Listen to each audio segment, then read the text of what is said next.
Hey everyone, this is Shobit and I'm live talking about a very important topic for product managers, which is, do you sometimes lack the confidence to take charge? So here's what I've learned. When I work with product managers, very often I've found is that there's almost no correlation between their abilities and how much courage they display. And I mean, think about it. You would expect that somebody who's just, strong, who has a lot of competence, would have a lot of confidence. And folks that are lacking that sense of competence, that are not great product managers yet, they would not be confident. But very often, even people who are incredibly competent don't display the confidence that helps them succeed in their career. Now, the other thing is the people that, well, when I look at who is successful, the confidence piece is almost always a much better predictor on how quickly somebody will rise up in the organizational hierarchy or how quickly they'll get their dream job. It is such an important factor. So, as an example, one of my favorite clients who I've worked with for a while now, when we were able to help him change his level of confidence and ask for and look out for the opportunities to make major differences, when we made that shift happen, he got his 6 month goal of getting promoted in 6 weeks. 6 month goal in 6 weeks. And all that happened because an opportunity came, but he was confident, ready to push for that opportunity and grab it when it arrived. And in the past, because of the lack of confidence, he was so focused on the near term things that he never even would have recognized that opportunity. And so that's what often happens when you're lacking the confidence. So when you don't have it, something else happens. Very often you're in the worst position because the thing is, you know what needs to be done. You know what's right for the product. You are competent enough to know that, but you don't have the confidence to fight for it. And so the frustration builds up, which is, you wish you could just convince others, have the influence, fight for it, but you can't really do anything about it because you don't have the confidence. So it's worse than not knowing what to do, because if you didn't know, you could live in bliss, the bliss of ignorance. But you know what to do, yet you're not able to make it. You don't feel influential, and others. Very often, what I've seen is when you're not confident, but you have the right ideas and you express them sometimes, others get credit for them. Others who repeated what you said start to get credit for them.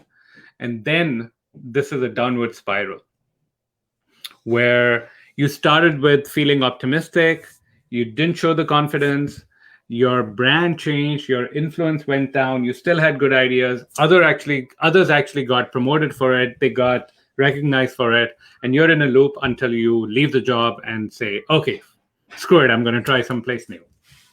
Happens more than you think. So here's the good news. When you do get it right, when you do build that level of confidence, you get promoted and get raises as a byproduct of doing excellent work with confidence. And you don't really have to fight for it all that much. You build your reputation that way.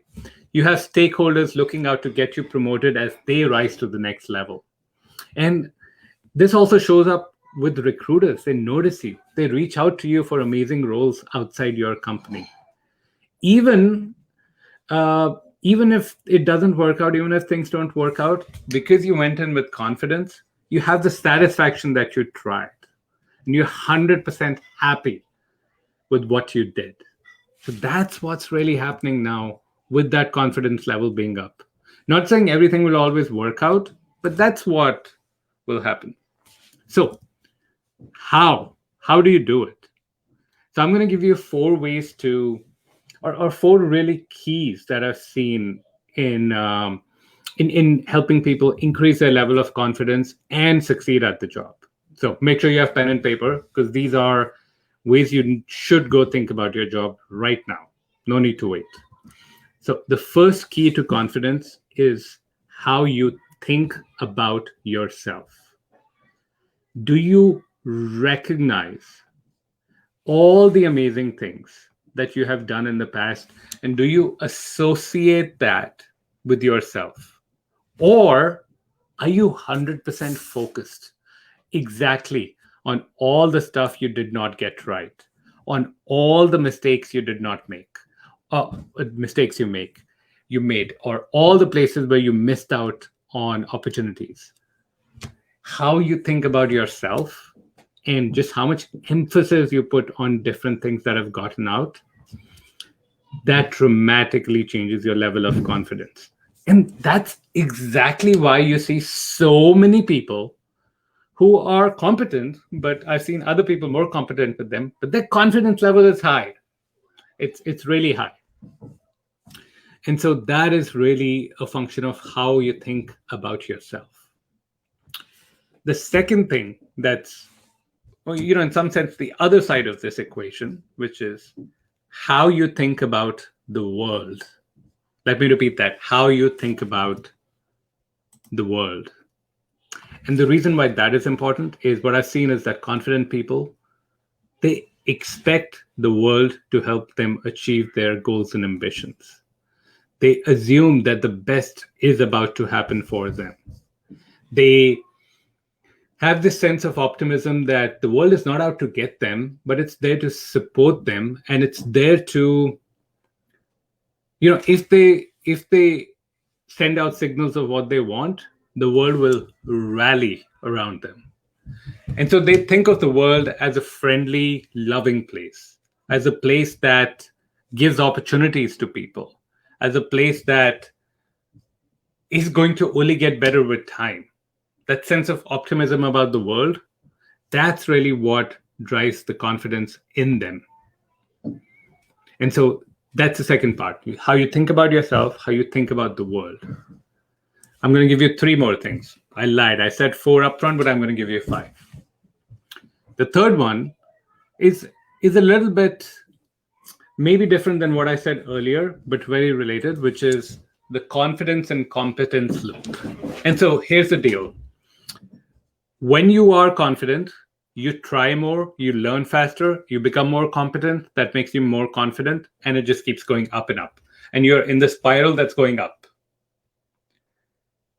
Now, the reverse is when you're not confident, you don't try as hard, you actually lose competence, and it just keeps going down. So it's a downward spiral. Now, here's the thing. When you start from scratch, you have to have that initial push of energy to push this thing and get it going, so that with confidence, you try enough that even if you fail, you're going to learn from it, and you're going to keep going. You're going to keep going in this positive loop. And, you require mindset. You see this poster behind me? You require the right mindset to make this happen, the right psychology to push you forward in that competence confidence loop. So recognizing that loop is critical, because if you assume that it's all static, right, that your competence is where it will be, you would never move up in this loop. You have to take a dynamic view of things. That's the third thing that I've found really relevant for people who move up their confidence, and hence they get promoted as a result of having that. Step number 4. Well, not really step, but thing number 4 is your identity. How do you think of yourself? Back to point 1, but then how much do you internalize just who you are? What words do you associate with yourself? Are you you're just person who's, I'm shy, I'm introverted, I can't do anything, I don't like to be pushed? Those are the kind of words I hear from people who are lacking the confidence. But the introverted people that lack the confidence, that the introverted people that have the confidence, they don't come and tell me that I'm shy, I'm introverted, nothing's going to happen. I'll give you an example. Guess who's introverted? This guy. But I am totally fine with going live on Facebook, doing giant Zoom calls, speaking in front of people. But I know I'm introverted, so I need a break after this. So after this, I'm going to go have a beer. That's for sure. But I show up here and I'm ready to go. And sure, I might not be the rah-rah guy. I might not have the enthusiasm of maybe someone who's more extroverted. But I come and I make my point. The whole point is I've built my identity around I'm a confident speaker. I love to share my message. I'm a coach and a teacher. That's who I am. And so even if some of my natural tendencies don't necessarily align with me going out and speaking up all the time, I do it because that is just my identity. That's how I've deliberately, intentionally built it up. So that's the fourth thing, identity, and how do you change it towards giving you more confidence. And last but not least is you being a role model for other people. See, there's a common saying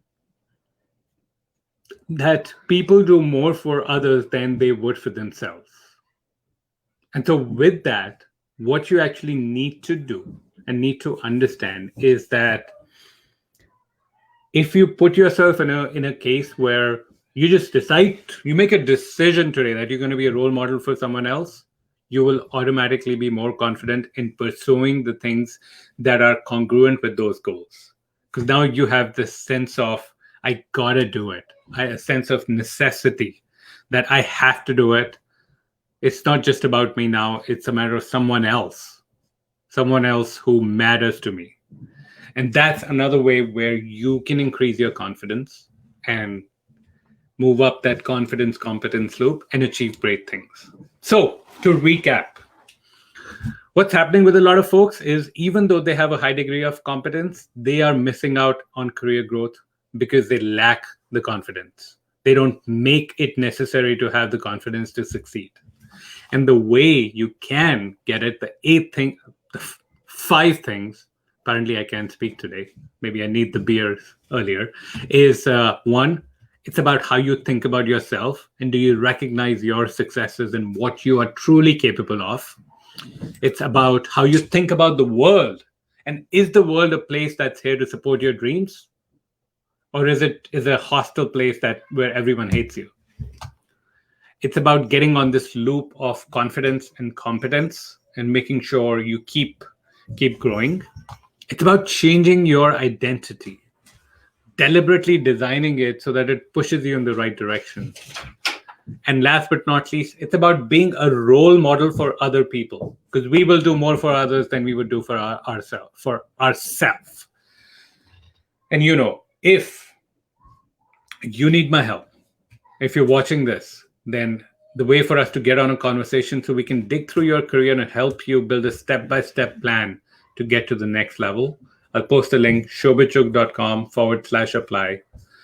I know I'm booked out for a week and a half. It is crazy. I've had so many calls. It's just absolutely crazy. So be patient with me. Book the call. Don't reschedule last minute because somebody else will miss out. And then I look forward to speaking with you.